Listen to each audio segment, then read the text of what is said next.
After my parents divorced, I lived with my dad, and when he passed away, I inherited most of his assets, including the family home.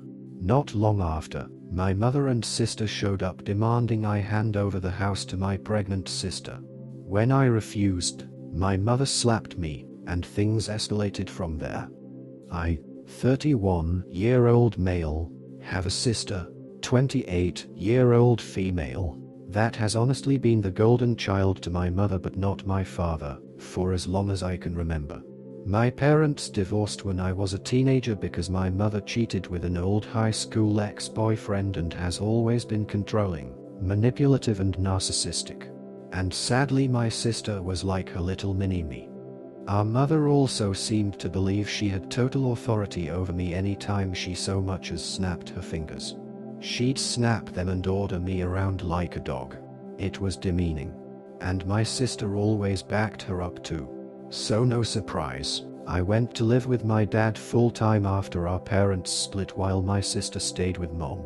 The two of them were very alike. And both pretty much stopped speaking with my father unless it was about money. Though I'm more like my dad. My father was very business-oriented and started teaching me how to do his line of work as soon as I was 16. I got pretty good at it.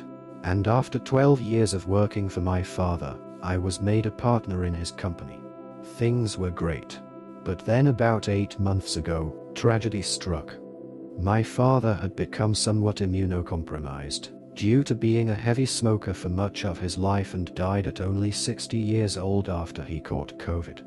I met my mother and sister for the first time in years after we had a socially distanced funeral for my father over video call.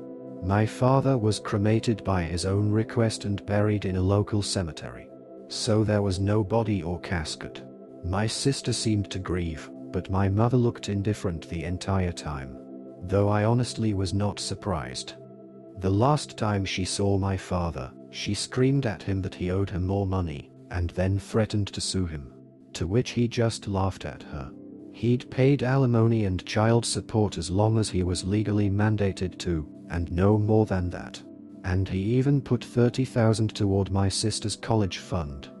But 10 years after the divorce, he was no longer legally required to send mom money anymore because of the judge's ruling.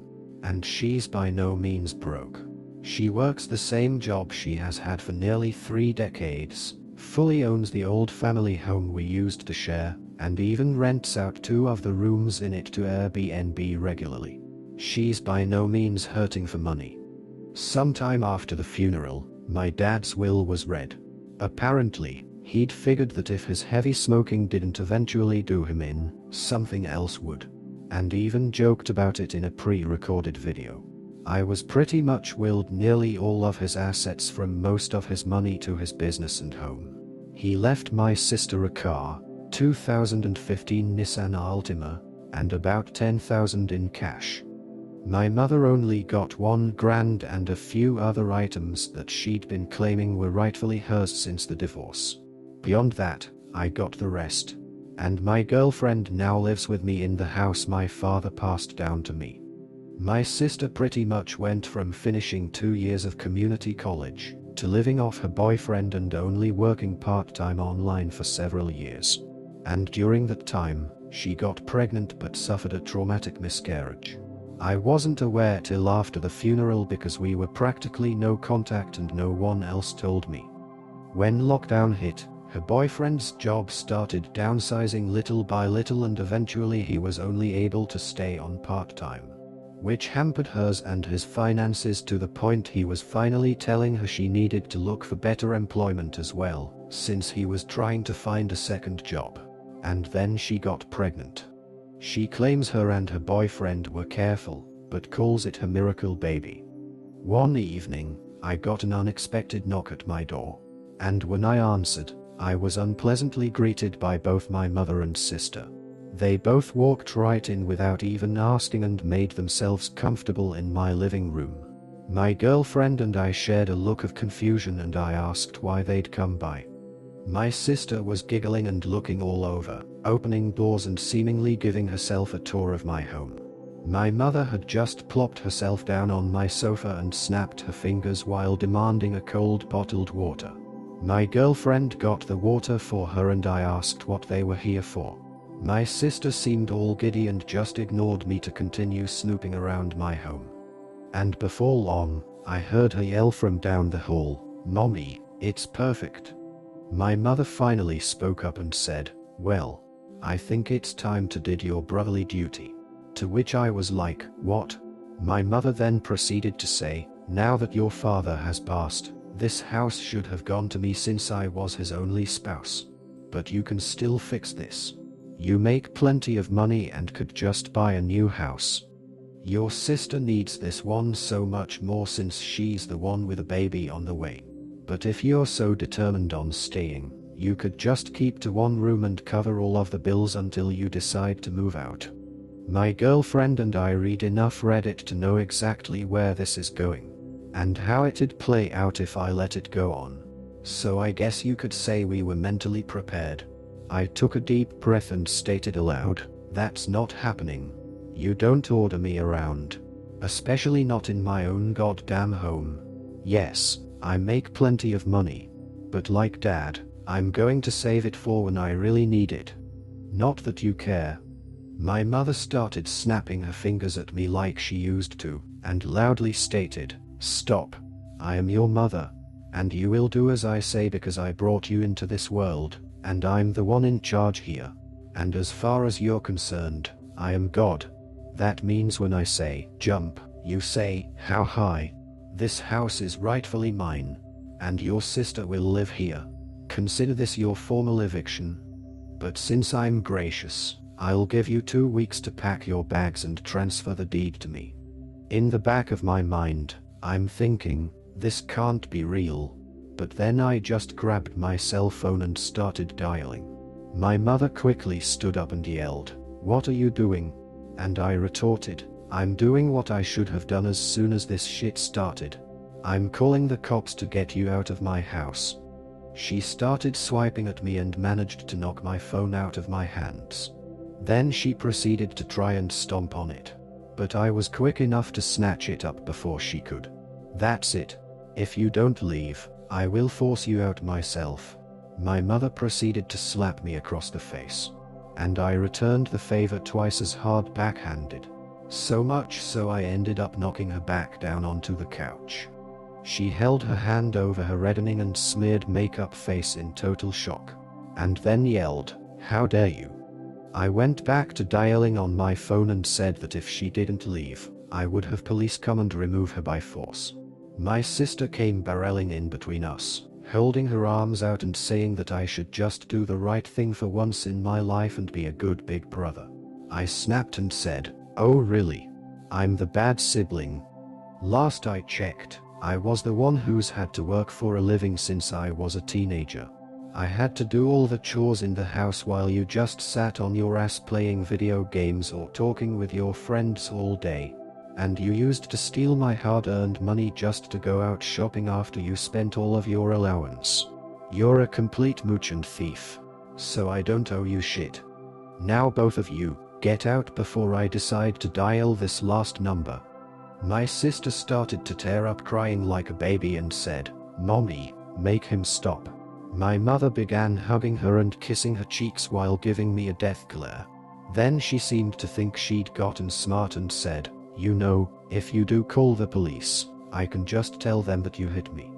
And who knows, I could maybe say to everyone you wanted to do a lot worse to a poor pregnant girl in need. I don't think that'd be very good thing for you." I cut her off with a raised hand and said, "Just stop. If you haven't noticed, my girlfriend over there has had her phone out recording almost this whole time. And that means we have recorded evidence of you assaulting me first and openly stating you'd lie to police. I don't think that'd be so good for your reputation at your job, or your little Airbnb. If looks could kill, my mother would have blown me up like a tactical nuke. But she quickly deflated and started dragging my crying sister out by the arm. My sister was somehow acting like a complete toddler and broke loose of our mother's grip to sit down on my porch step and have a tantrum. I just gave my mother a look and said, Do you see now? This is the result of the spoiled way you raised her. She glared at me again, and then I was treated to a show of my mother trying to drag my sister off of my porch steps.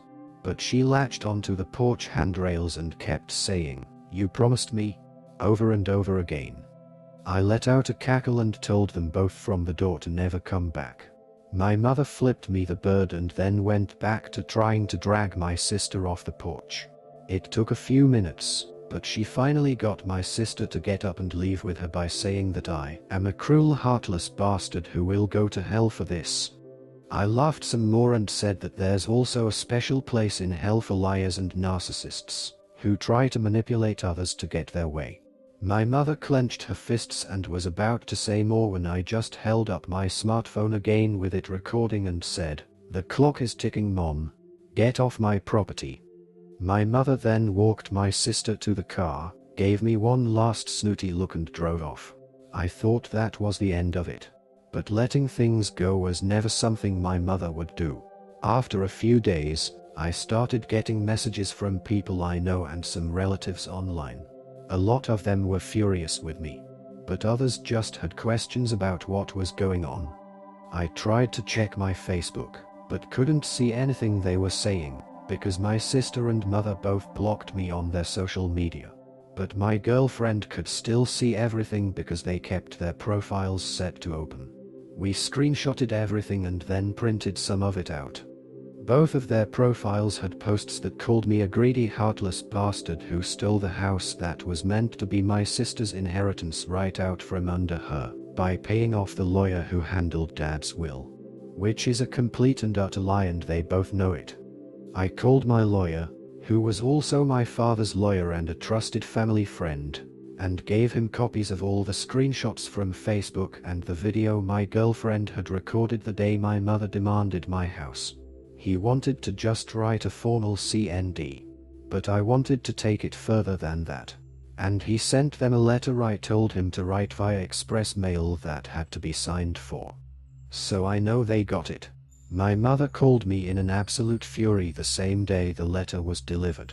I told her that if she and my sister didn't redact all of the untrue social media posts they made about me and tell the absolute truth, I'd send all of the information I have to the whole family, her boss, and upload the videos we'd recorded of her online. And then I'd sue her on top of it. She called me unreasonable, and that she just did what she did for my sister's sake. And then went into a full-blown lecture reiterating her belief that my sister still needs my house more than me. I bluntly stated I didn't care what she thought. And if she didn't redact everything and tell the truth, I'd make sure her career would be over. She begrudgingly said, "Fine. You win. Have it your way and keep the house," before hanging up the phone. That very evening, all of the lying posts disappeared from both their profiles. I was unblocked, and my mother gave me and everyone else a half-assed apology claiming she jumped the gun with everything she said, because she thought my sister needed my house more than me because she's broke and pregnant. But the house was rightfully mine according to my father's will, and she knew that even before my father passed away. So she had no right to try and claim it. As for my sister, she also apologized, but more or less just parroted everything our mother said while claiming she just went along with her ideas. And then she blamed what she did all on our mother and her pregnancy hormones. The replies poured in for some time on both my mother and sister's profiles. Many furious with them for trying to take my house. I got a lot messages of "sorry" and "my bad" from those who'd previously believed her. But all it really did was show me who was more on her side to begin with, since they were all believing her nonsense so quickly. They were mostly people from her side of the family anyway. No one on my father's side believed her at all, and openly said so.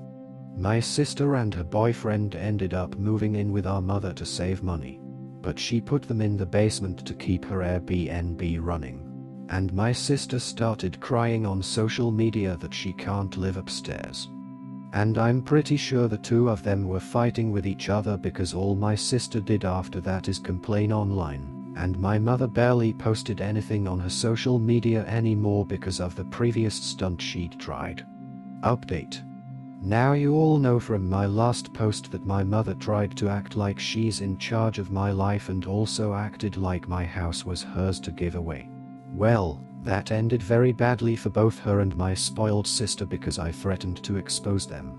And that whole incident inspired me to get cameras for my house inside and outside.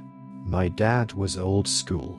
He didn't care for cameras at home. Hell, he didn't even care for television, save for the occasional movie. He mostly enjoyed his scotch with a cigarette and a good book. But now I own this house, and cameras were a very needed upgrade. And just in case, my girlfriend and I didn't tell anybody outside of our close friend circles about them. And those that do know were sworn to secrecy and kept their word. A couple of weeks had gone by without any word from my mother or sister other than what I was seeing on my sister's social media. She was constantly complaining about having to live in our mother's basement. And I'm pretty sure she was making our mother miserable for it. But what came next surprised me. I got a frantic call from my sister saying that her boyfriend was questioning whether or not he was the father of her pregnancy. And he was threatening to leave without a paternity test. My sister swore up and down to me that she's always been faithful to him. I admit I believed there was a chance she could be lying. Because our mother's own past affair made our father question our paternity as well. So I suggested they get the DNA test. But my sister just babbled about how they don't have a lot of money. I offered to pay for it so long as she didn't come to me asking for money or favors often. She quickly agreed. I arranged for the test and even shelled out extra to make sure we got the test results ASAP. But it would still take a few days. I hadn't yet met my sister's boyfriend, but when I did, I started to understand a bit more. He's half Hispanic. And my mother, though not open about it, is quite the closet racist. Something she got from my grandparents, sadly. I decided to try and talk to the guy and took him out for a beer. And while at the pub, he spilled his guts to me. He said that my mother had been whispering in his ear about how my sister is just like her. And she'd cheated before. So my sister might have as well. This made him have doubts that grew every day. And he said he wasn't sure my sister didn't cheat or get pregnant on purpose to try and baby trap him so she won't have to work any more than she already does with her little part-time online sales job. Sadly, I knew he was probably right about the latter. But other than that, he's described her as a completely different person when she's not around our mother. But ever since they've been living in Mom's basement, she's become more and more like a child. After what I saw at my house, I wholeheartedly believed him. So I asked if he's suggested she get therapy. He admitted he's wanted to, but didn't have the money, and had been walking on eggshells around her and our mother for a while. So he never talked about it. Well, I guess that made some brotherly instincts I didn't know I still had kick in, because I started to realize if I was going to have a niece or nephew, I couldn't let them live with or be raised by my mother. So I did the only thing I could think to do. I told him that if the DNA results came back positive, I'd offer him a job and training at the company I now own. He very quickly agreed because he doesn't want to live with my mother any more than he has to. Well, the day of the DNA test results coming in the mail came pretty fast. But my sister called me saying they weren't in the mail she'd gotten that day. I asked who got the mail from the PO box, and she answered it was our mother. That pretty much confirmed my theory she was trying to force out my sister's boyfriend. But since I don't and never really have trusted my mother, with my sister's consent, I preemptively got the clinic to send a copy of the DNA results to my address as well. And they did come in the mail that same day. I called my mother and asked if she'd taken the DNA test results. The following conversation is more or less what I recall since it wasn't recorded. Me: hello Mom. I heard that sis DNA test didn't come in the mail today. Mom: oh yes, but it could be here soon. Me: did you take it? I know it arrived today as I paid to have it set as priority mail. Mom. What? How dare you accuse me of such a thing? I would never. Me. Okay then. I guess I'll just bring over the backup copy that was sent to me. Mom. Backup copy? Me. Yeah, I had one sent to me as well at the same day since I paid for it. Sis gave her okay and everything. I guess I'll just call her then and we'll meet up. Mom. Wait. That's no. Click. I hung up the phone and called my sister right away. I picked up my sister and her boyfriend from my mother's house and drove to a local diner restaurant. And there, we opened the envelope together. Sure enough, the test results were positive. My sister's boyfriend was so happy that he actually asked her if she'd want to marry him. And she said yes, like half a dozen times. The little vindictive part of me was just waiting to see my mother's face when she got the news. But what happened next honestly shocked me. When I took my sister back home, hers and her boyfriend's stuff was in the process of being put out onto the lawn by a few men we didn't recognize. My sister froze with a look on her face I'd never seen before. Our mother came huffing outside in a rage while holding the DNA test results she claimed never arrived and began verbally tearing into my sister. Mom, how could you make a baby with that racial slur? I thought your dating him was just a stupid phase. But now you're going to have his baby and marry him.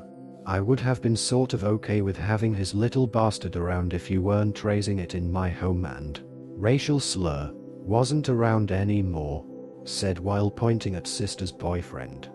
Sister, but mommy. Mom, no buts young lady. I demand you abort that baby from your belly right now or leave my house at once. Then she turned to me while snapping her fingers and said, and you? I hope you're proud of yourself. I tried to make this family normal, but you wouldn't do as I say like a good son should. And now all my plans are ruined. You're all a bunch of racial slur. Meanwhile, my sister was on her knees in the grass and holding her belly crying, I can't. I can't. My mother then actually grabbed my sister's hair and was poised ready to take a swing at her. But one good glare from me and she froze in place and then rigidly lowered her arm. So she just let out a loud growl and stormed back into her house screaming, she's your problem now. I no longer have any children. That night I put up my sister and her boyfriend up in a hotel till a friend of my lawyer that works in real estate helped arrange an apartment for them ASAP. And like I promised, I gave sister's boyfriend a job. He's new and pretty much starting at the bottom rung. But he's a quick learner. It'll take a while, but I'll get him in a good position. And he's very happy to work for me. My sister is now in therapy paid for by my company's insurance, and has already started to act more mature than I've ever seen her. She's stopped referring to our mother as mommy, and has even started talking about her the way I do. She came to me recently and said she's working harder now, and told me I was right about her being a spoiled mooch. And she's going to work hard to be a good mother and provider for her child. Her therapist seems to really be doing a great job. As for my mother, well, she actually drove up to my house in broad daylight when no one was home and broke several of my front windows with large rocks she had in a metal bucket. And the rocks had racial slurs written all over them. But thanks to those cameras I put in, she was caught pretty easily. I had the footage in police hands that same day. I didn't bother to ask for repayment for the damages she caused. The windows were old anyway, and it just gave me an excuse to remodel. But I pressed charges and even got a restraining order. She's not allowed within 500 feet of me or my property. She also took quite the downfall online, as I had a dash cam in my car that picked up everything my mother said and did that evening she kicked my sister out. And this time, I did show it to the rest of the family. And my sister also told pretty much the same story on her Facebook. That pretty much destroyed my mother's remaining image to her side of the family. So she's not really speaking much to any of them anymore. My mother didn't lose her job or anything because I didn't go that far. She's not set to retire for another decade or so. But some of her petty relatives started submitting fake bad reviews for her Airbnb. And now she's probably losing customers. I've heard from one of the few relatives she's still talking to that she's pretty depressed and looks like a shell of her former self now. In the end, this entire situation brought a lot of harsh truths to light. The mother's attempts to manipulate and control everyone around her ultimately backfired, leaving her isolated and disgraced. The sister, once spoiled and dependent, finally took steps to grow up and take responsibility, thanks to the support of her brother and the changes he initiated. Meanwhile, the brother stood firm, not only protecting his sister and her boyfriend but also ensuring their future by offering a stable job and a fresh start.